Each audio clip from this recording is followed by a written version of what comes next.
chair of this session. And I believe after these 2 days of these workshops, 2 days of the executive committee, we have plenty of decisions to make. And I will make a rapid overview about the role of the academy, the IAMP, so to provide a ground for the discussion, and then I will pass for each one of the representative of IAMP, ALANAM, IANAS, and also the National Academy of Science to discuss what will be the future of the cooperation between our academy. First is the role of the academy. As we discussed several times, the role is to give advisory role for the society, for the nation, of course for the government, but the government changed. The academy don't change. They are permanent institutions, so they are some sort of state institution, not governmental institution. But to provide solid evidence, they need to be recognized. And to be recognized, they need to be competent, and they need to be active. They need to have regular reports, statements, different aspects of public health. They need to have working group. I believe one good example at the Institute of Medicine in the National Academy of Science. Very frequently have groups working and making reports in every aspect of health that is important for the country. The second, IAMP. It was created in 2000, and the idea is to coordinate the activity of the academy, and of course to think globally the area of health, but think globally, but act locally. So the action will be always in the country, will be always by the academy, the national academies. So one of the things that the IAMP and IAP are concerned is to increase the capacity of the local academies to have the advisory role for the society. So this capacity building is one of the major effort of the IAP and IAMP, because the local activity is responsibility of the National Academy. But of course, we have 70 academies in the IAMP, and they are of different regions of the world. So there is some necessity, or it is convenient, to make regional aggregation of this academy, because in regions there are more similarity between the ethnical, the cultural, and the environmental situation. So it's very effective, besides to have this big umbrella that is the IAMP, to have sub-umbrellas that are regional, and to coordinate more closely the regional academy to facilitate the interchange of experience between the regional academy. So we have experience. We have the National Academy of Science, we have ALANAM, that we will talk later on about that, and we have also IANAS, that is the Inter-Academy Network of Academy in Americas from the Academy of Science, that since 2005, for this last 7 years, has been working very, very intensively trying to increase the capacity building of the academies in America, increasing capacity where the academies are, trying to create academy when there is a condition to create academy in different countries of America. So they are doing a good job. The fourth thing is how to work together.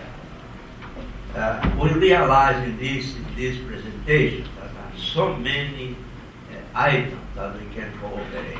Experience that one country is doing that maybe is worldwide for the other country. Don't need to repeat all.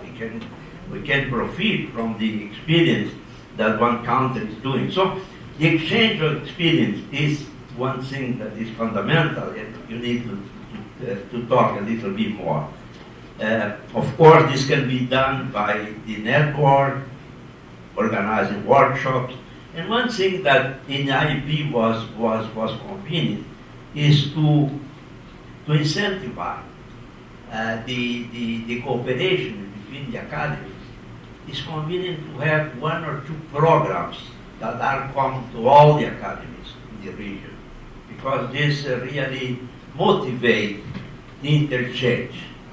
You can have interchange in any subject, it is convenient, but to really incentivize the cooperation, if you have one project that are common to all academies, this facilitates the interchange and cooperation. So I believe this is one idea that we need to discuss, what kind of project we can have in common with the network here in Americas. Of course, we talk about prevention, we talk about education, lifestyle.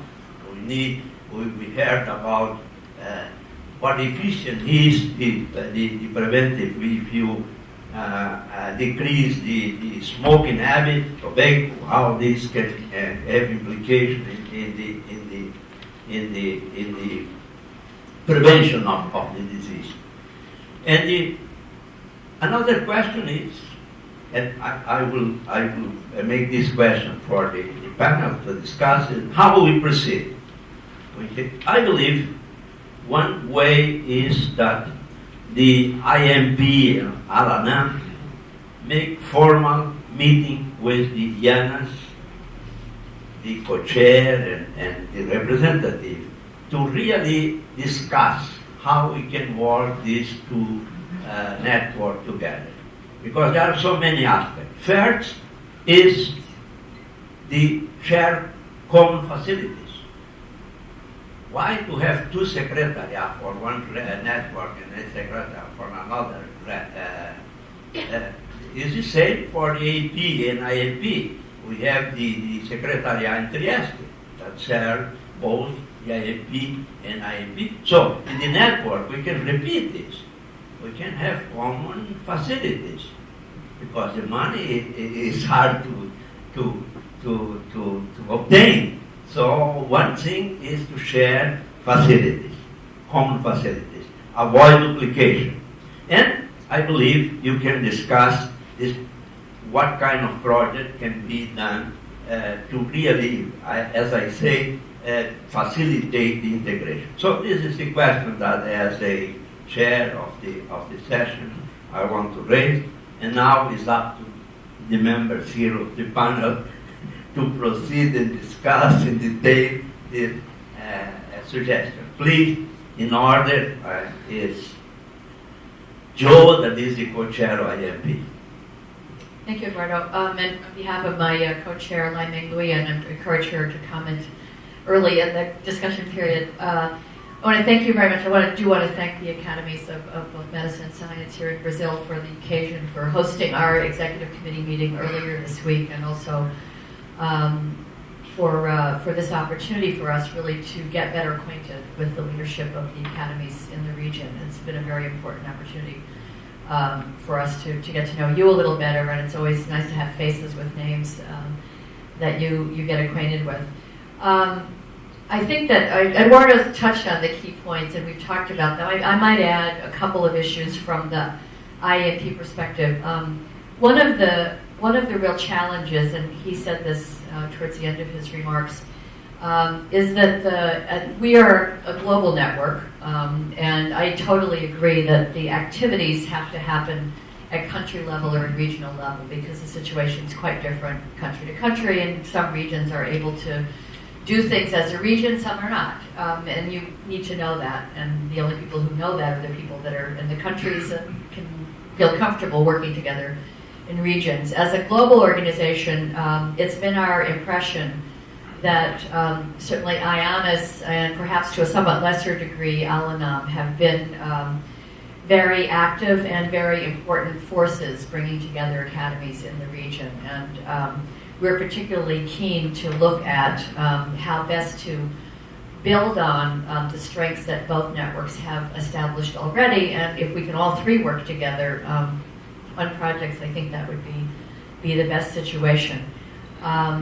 We are very, we are linked into a global structure that was created at the request actually of Kofi Annan when he was Secretary General of the UN, to have a place where UN agencies and international bodies could go to get evidence-based advice. So this is the IAMP are the medics, the IAP are the scientists, the IAC is the convening authority, which sits in the Netherlands. And they just did a study, I think, looking at the follow-up on the crisis in the question of environmental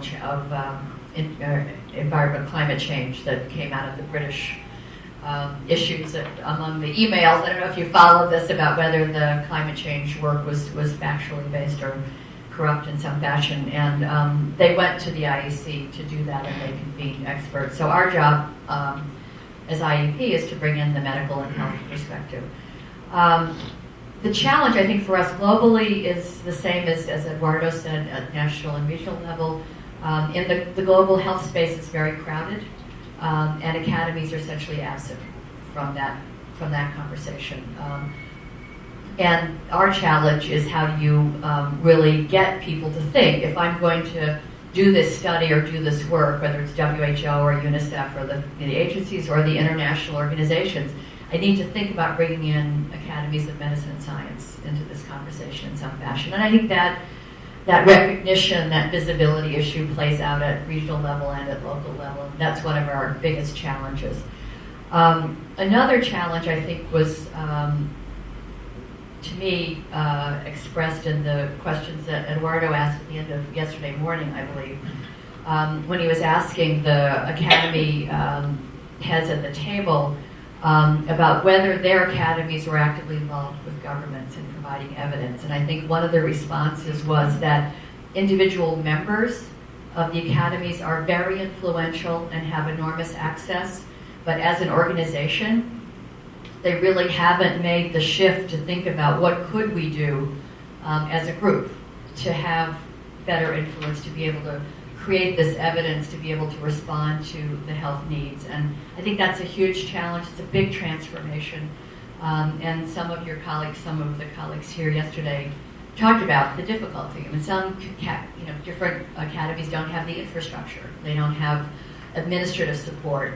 Everybody has a demanding job, as we say in the US, a day job. They're volunteering for their engagement in the academy. Sometimes the leadership of academies rotates every year. So someone has an idea, and then by the time it comes to fruition, they're no longer leading, and the next person has a different agenda. So these are all realities. And the last thing I just wanted to say is there is one example where this transformation has been nurtured over the last 8 years in a project funded by the Gates Foundation in Africa called the Asadi Project. The U.S. Institute of Medicine was given 10 years of support by Gates to work with African academies of science.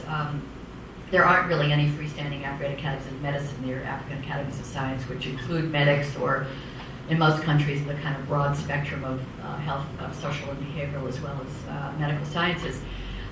We worked, the project was to develop their capacity to provide advice to government, provide independent advice to government, and to the public in their countries. And the work was with 7 academies, 3 intensively, which were Nigeria, South Africa, and Uganda, 4 in more of a planning grant strategic phase, Ghana, Cameroon, Kenya, and the African Academy of Sciences. And there are annual meetings of those groups, and the annual meetings feature capacity building workshops and progress reports on their own work and scientific meetings. And because of the interest in academies there are now 14 academies in various stages of development, and in some cases, revitalization. Some academies in Africa are over 50 years old, but they were never convened. So what we learned in that project is a couple of things. One is they started in, except for South Africa, which was always already active, they started in the same place with individuals having incredible respect and access, really, to decision makers, but not as an organization. They needed administrative support. They needed financial management support. They needed to know how to communicate with policymakers. They needed to know how to raise money for their projects. And in many of the African academies, the very issue of conflict of interest, peer review, was not something that they thought about very much. It wasn't prescribed as a way of doing business, so all of those norms and values had to be explored and clarified. But 8 years later, 3, 4, or 5 of them are extremely effective, taking on very controversial issues. The Ugandan Academy, a very young academy, took on the issue of indoor DDT spray, which is very controversial, and really used an evidence base to advise government that they should restart that. They had stopped, and it was having a huge effect. The South African government took on the issue of garlic and HIV, which had been a position of the Minister of Health. So there are examples of very important interventions, but not to in any way underestimate the work that needs to go into capacity building. And I think that's the question that would be really important to explore, and that we're very committed to working with you to make that happen. Thank you.